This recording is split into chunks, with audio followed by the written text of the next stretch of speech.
I know I haven't discussed this a lot, but I'm actually a big classic movie fan, and one of my biggest passions is Abbott and Costello movies. It all started when I was in 8th grade, and I started renting them from my local Blockbuster, and I would go to my local video store, which was sort of the off-brand video store, and I would rent whatever my Blockbuster didn't have. I started collecting their tapes and VHSs, and I didn't even need to see the movie. If it had Abbott and Costello on it, I wanted it.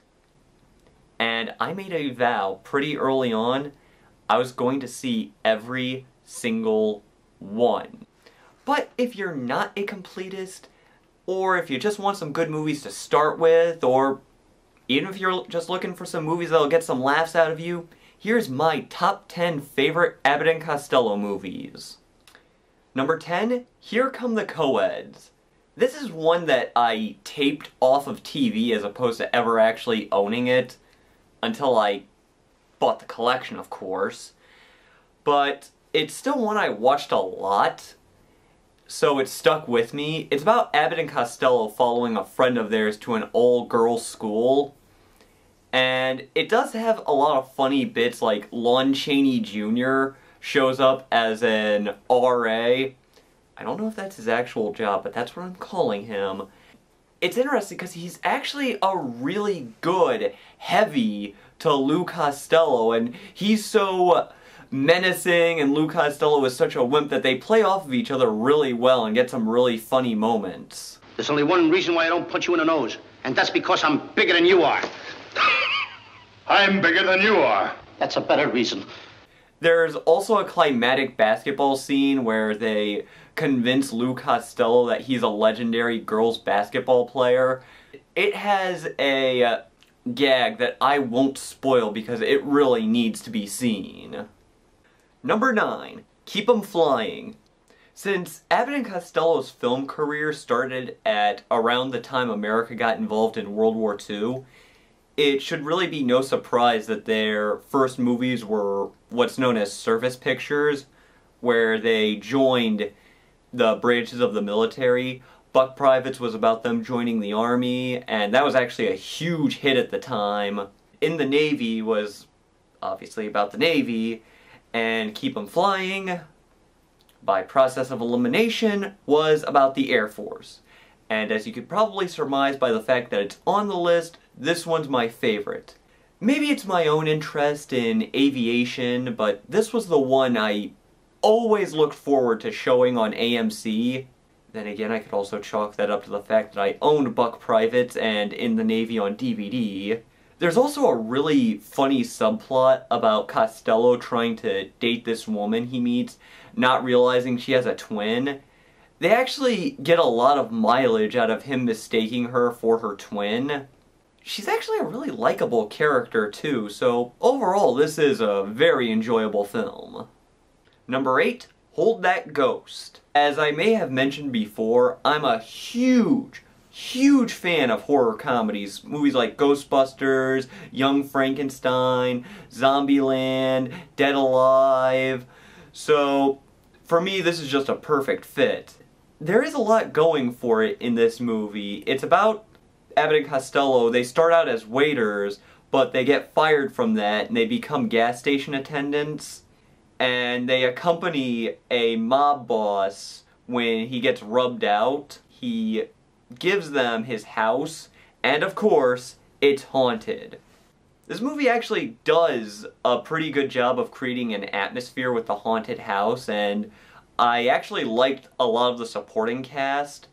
And of course, there are a ton of really good jokes about them being haunted, especially since only Costello ever seems to see anything. And overall, this is a really good horror comedy. Number 7, Abbott and Costello Meet the Invisible Man. I'm kind of tipping off one of the movies that's going to be on the list, but it's kind of hard to talk about this one without talking about the other one, so here it goes. After the smash success of Abbott and Costello Meet Frankenstein, Universal decided to pair Abbott and Costello with pretty much every other Universal monster. I think this was the best one. The best other one. because I really think they used the Invisible Man's gimmick to the fullest extent. I think they got the most mileage out of it. In fact, this one is interesting because it doesn't attempt that much to be a horror film. A lot of it is a boxing film, but they use the Invisible Man's invisibility to get a lot of jokes. And it's also interesting because Abbott almost always played the straight man in these movies, and for once he actually gets some really funny lines. What's the matter with this one? That one? Yes, that one. I'm a two-fisted drinker. Put it in there. Though, interestingly enough, my favorite scene in this movie doesn't actually involve the Invisible Man character. The funniest scene in the movie for me is when Costello is being interviewed by the psychiatrist. Number 6. Africa Screams. There are only 2 Abbott and Costello movies that have slipped into the public domain. Jack and the Beanstalk and this one. Since they're ridiculously easy to find, I recommend both of them, but if I had to choose one over the other, I'd go with Africa Screams because it's the funnier movie. The premise of this movie is basically Abbott and Costello going into the African jungle, and like a lot of their movies, that's kind of just a clothesline to hang the jokes off of, but they get some really good jokes out of them going to Africa. Not to mention, as a huge Three Stooges fan, it is really funny seeing Shem Howard and Joe Besser in a movie together. Not a big Joe Besser fan. I do like Shem Howard, and Shem Howard is really funny as a blind hunter. But Joe Besser is actually really funny in this movie, and they give him some pretty funny stuff to work with. Usually, Abbott and Costello are always the ones who are getting the laughs. I mean, you might see 1 or 2 characters who get some funny lines and briefly, like they're one-scene wonders. But it is really good to see some funny supporting characters in the movie as well, and I think that gets this one a lot of points. Number 5. In Society. Speaking of movies where the plot is basically just a clothesline to hang the jokes off of, this is definitely one of them. It's basically just Abbott and Costello pretending to be society members, and they don't even really make it to society until like 2/3 of the way into the movie. But in terms of Abbott and Costello movies that really just made me laugh, this one is definitely up there. It's kind of even hard to articulate what works about this movie, because I'd just be describing individual jokes, and you really need to see them. There's a lot more physical humor in this movie, so you literally need to see them. Not to mention it has one of my absolute favorite bits that they've done, which is the Susquehanna Hat Company routine. I mean, but what after all? I mean, I don't understand. It's all I do. I want to go to the Susquehanna Hat Company. The Susquehanna Hat Company! Is that a Susquehanna hat? That's the same kind of hat my husband was wearing when he was killed. You can find this bit on YouTube, and I suppose I would recommend doing that until you can actually find the movie, but you really need to see the movie because it is a very funny movie. It not only has a lot of laughs, but it has a lot of big laughs. Number 4, Pardon My Sarong.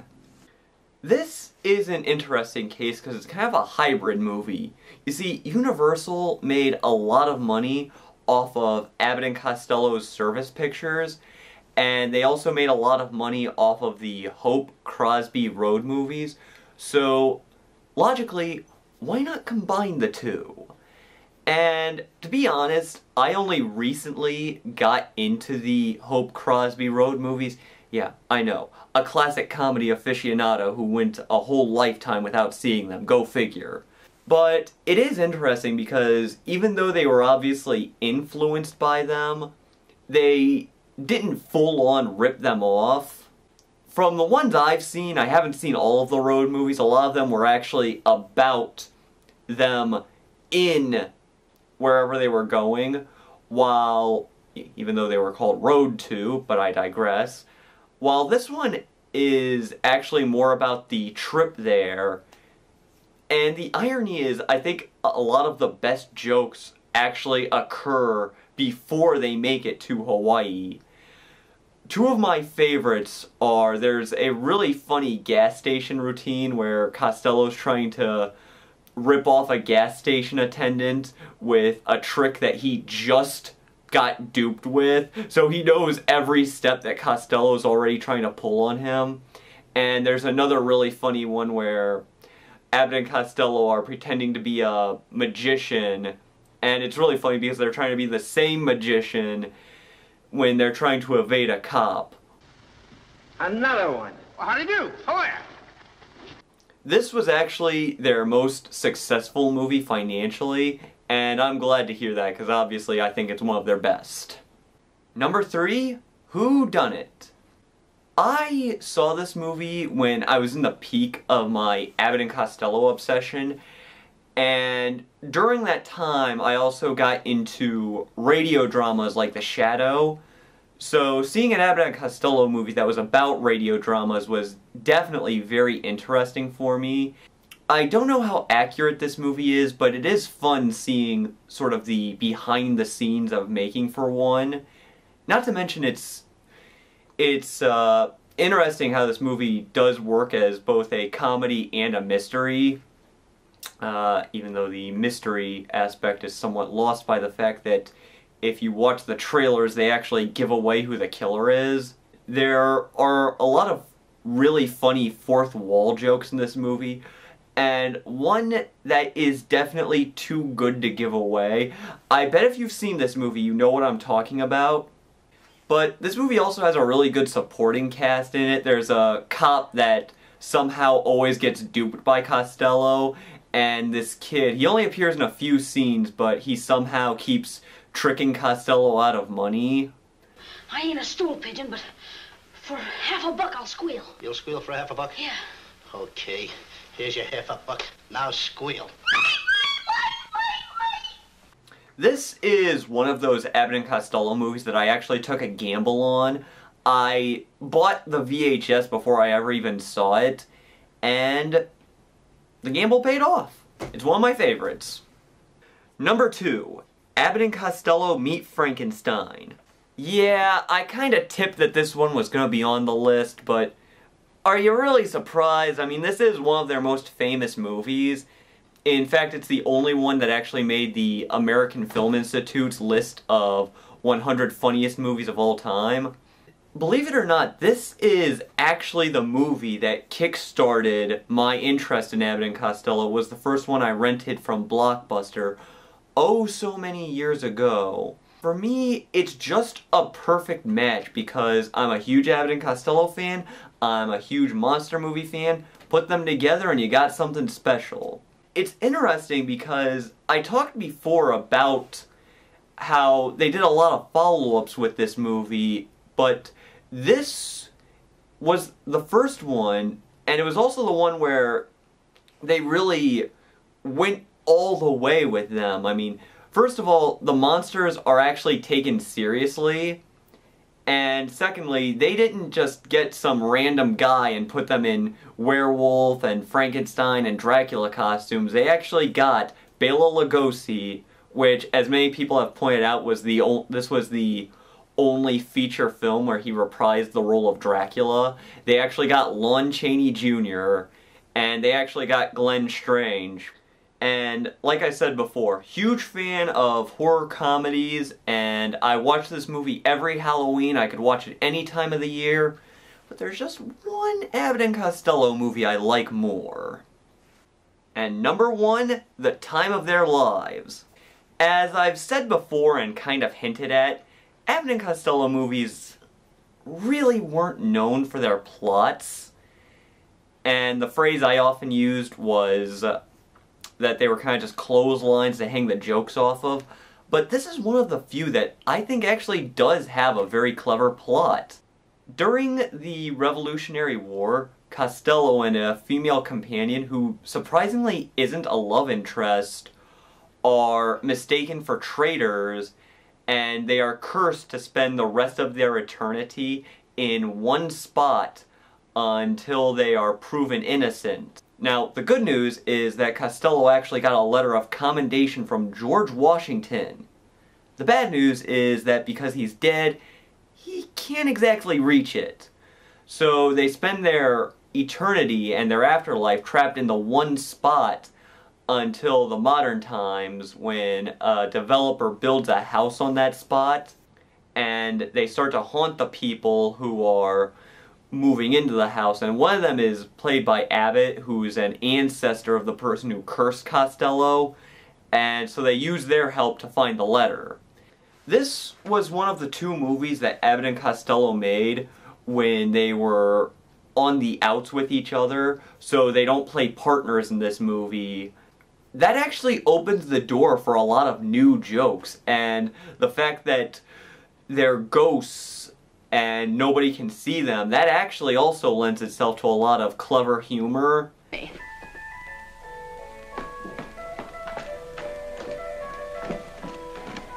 Hello. And I think it's the combination of great plot and great story and some really good jokes that make this my favorite Abbott and Costello movie. If you'd like, feel free to share your opinions. You know, I want to hear what some of your favorites are, and if you like my recommendations, let me know.